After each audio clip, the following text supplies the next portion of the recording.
everyone, it's Friday, and you know what that means? It's now time for our bold review dito sa Fridays with Viva Max with yours truly, the God Gamer himself, Mr. Timeless Harriet Velasco. And today, we are going to be reviewing Foursome starring Rob Ginto, Armina Alegre, Nico Loco, and this bald guy, Mark Dionisio. Ayun. And also, it has Jessa Garcia as a cherry on top. So, I'm looking forward to this movie and to this review. So, bago ang lahat, kung gusto nyo ang ating bold review, sana po, i-like nyo po yung video na to para mapunta tayo sa For You ng YouTube. Subscribe to the channel. Hit that bell icon for more of your bold review dito sa Fridays with Viva Max. Only on Harriet. At ayun. This is going to be the second to the last Viva Max movie of the year 2023. So we're going to cap up our Viva Max celebration with the best of Viva Max in the excellence of in Viva Max. Dito, this Sunday, December 24, Yetaholic presents the second annual Viva Maximum Awards, Excellence in Viva Max. And I have posted on my Instagram page sino-sino yung mga nominees ng Excellence in Viva Max for 2023. So, antabayanan nyo sino yung mananalo on the video that I will publish this Sunday. Yetaholic presents the Excellence in Viva Max 2023. Ayun, so 2023 magtatapos na, and we got to feature this guy, Mark Dionisio. However, he's not present sa ating nominees for Breakout Star. Pero, I don't know. There's something within him na, baka kamukha niya si Bembol Rocco eh. Kalbo eh. Ayun. So, this is starring Armina Alegre and Rob Ginto. Armina Alegre, we last saw sa Camadora. I believe she was in Camadora. I forgot if she was in any previous Viva Max movies before this one. We also got Rob Ginto, who was in Araro and Sugar Baby. And yeah. So, itong foursome, it's a complicated love quadrilateral or parang kalibugan quadrilateral, okay? At yung mismong foursome, it was established at the end of the film. So, yung pelikula na to, it sets up to what happened at the end. So, we got a married couple, si Gina, saka si Kalbo. Ayan. So, si Gina saka si Kalbo may problema. Si Kalbo kasi, lumiliit si Junior. Nag-i-shrink habang nakikipagtalik siya kay Gina. Ito daw ay para sa kanyang paboritong apo na si Gina. At, ayan, this is like, ito yung storya na nagsisenter. Si Kalbo, hindi niya, si engineer tong si Kalbo eh. Engineer tong hayop na to eh. Naghanap siya ng medical attention to fix his nanlalambot na Junior.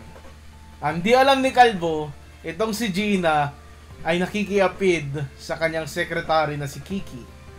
So, si Kiki or Miss K is played by Armina Alegre. Gina is played by Rob Ginto.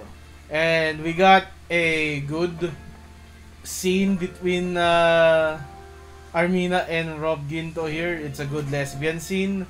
Meron pang yung talagang chinuchupon eh. Ayun. Let's not get ahead ourselves. So, ito si Kiki, she's like into an open relationship She is actually dating Jessa Garcia's character, who I forget. And they also have a very good mature scenes in this movie. So, we get to know Dr. Chris, a doctor womanizer, played by Nico Loco. So, Dr. Chris is a womanizer. Yung mga naging pasyente niya, medyo nakikipagtalik siya doon. Sa isa niyang pasyente, yung played by Ada Hermosa, si Lani, nakipagtalik siya sa van. And hindi ito tulad dun sa Mahjong Nights, yung nakipagtalik siya sa van in a stationary position. Ito naman dynamic. So umaandar yung van at may driver na nag-drive. It's like yung eksena sa Iron Man 2, yung nagbibihis itong si Black Widow, tapos si Happy Hogan pinilit niya tingnan sa sa mirror. Yun, ito yung nangyari, yung driver di makatingin sa daan kasi nagkikipagtalik itong si Dr. Chris kay Lani. Ayun. And it was a really hot scene. It's really hot. Yung mga execution dito sa foursome, they're really hot and they're actually really romantic. They titillate the senses of your guilty pleasure, to be honest. And I like that. I like this movie. I like this movie a lot. Ang problema lang, di ko alam yung kwento. Parang kwento lang talaga is nanlalambot yung junior ni Kalbo. Itong Kalbo. So, let's just go to the parang pinakapigang kwento nito. Si Kalbo ay isang latent homosexual, as evident by his consultation with Dr. Chris. It turns out kasi na hindi sa physiological aspect ang dahilan kaya nanlalambot yung junior niya, kundi sa psychological aspect. At itong si Dr. Chris yung genius doon. Nagkataon sa isang session ni Kalbo sa ni Dr. Chris, sinama niya si Gina, and Dr. Chris had a one night, one studio. He had a quickie with Gina in the past. And yeah, this is and it just leads up to the marriage getting a little bit rustier than normal. We find out sa mga backstory, sa mga session, na itong si Gina sa si Kalbo, mag-sweetheart pa since high school, sana all. At, yun. Si Kiki naman, medyo possessive. Kahit na may ka-open relationship siya, mas trip niya ata si Gina kasi may asawa. Ayaw niya mawala si Gina. So, anong nangyari, siniwalat niya kay Kalbo na meron siyang affair kay Gina. Si Kalbo hindi siya magaling magtago ng kanyang emosyon. Sumigaw siya sa kanyang kotse and really got mad at Gina. And with the latent homosexuality of Kalbo here, he had an affair with Dr. Chris. We're getting to it na. So, Gina had an affair with Kiki. Chris is having an affair with the bald one, with Mr. Worldwide over here. And Gina had an affair with Chris as well. And si Kiki Kiki and the bald one, Mr. Worldwide, si Mr. Clean, medyo wala naman silang affair pero baka magkaroon. Ewan ko. It leads to this tense moment where they are in this one room and then Nico Loco shouts with enthusiasm, "Let's have a foursome."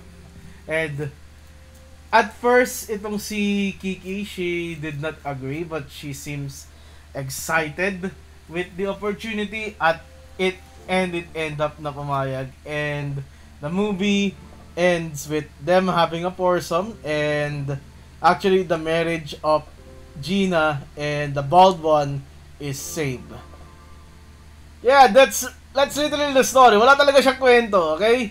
Ang meron lang talaga siya pagtatalik. Meron pa ka ditong 20 ube nagtatalik sa tulay tapos may taong grasa na medyo mael, and itong taong grasa na to is been all throughout the movie. I don't know what's the purpose of them. It's like poverty something, pero ewan ko, they could have cut that scene, pero kasi dugyot eh. Ewan ko, yun. So yeah, that's my recap of Foursome. It's really something. I'm not sure if I'm gonna be happy with it kasi wala naman talagang kwento eh. Ang kwento is ayaw talaga tigasan itong si Kalbo eh. Tapos nauwi para tigasan kasi medyo bakla-bakla to. Tapos yung asawa niya, gusto niya si Kalbo, pero naiinis siya kasi si Kalbo nanlalamya. At yung asawa niya, dahil nanlalamya si Kalbo, di niya nakuha yung satisfaction. Nang bababae siya sa sekretary niya. Ito naman doktor na to kung sino-sino yung pinagtitira. Ayun.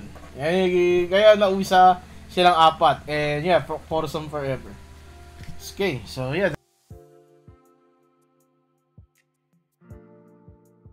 Satisfied, but I got titillated. So that's something na medyo okay naman.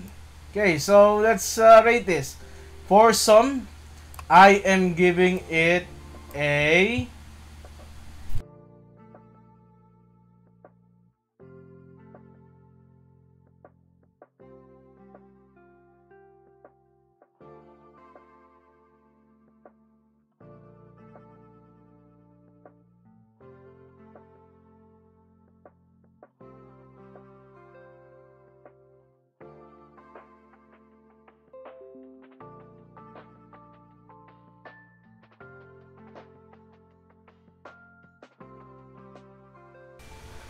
And yeah, that's my review of Foursome. It's going to be Will Bang OK tier. So the last Viva Max movie for the year is Hibang, starring Sahara Bernales, and some other Rica Gonzalez. This is your boy, the God Gamer himself, Harriet, telling you goodbye and good night, bang. Viva Maximum Awards, December 24, 2023, Christmas Eve. Happy holidays, everyone.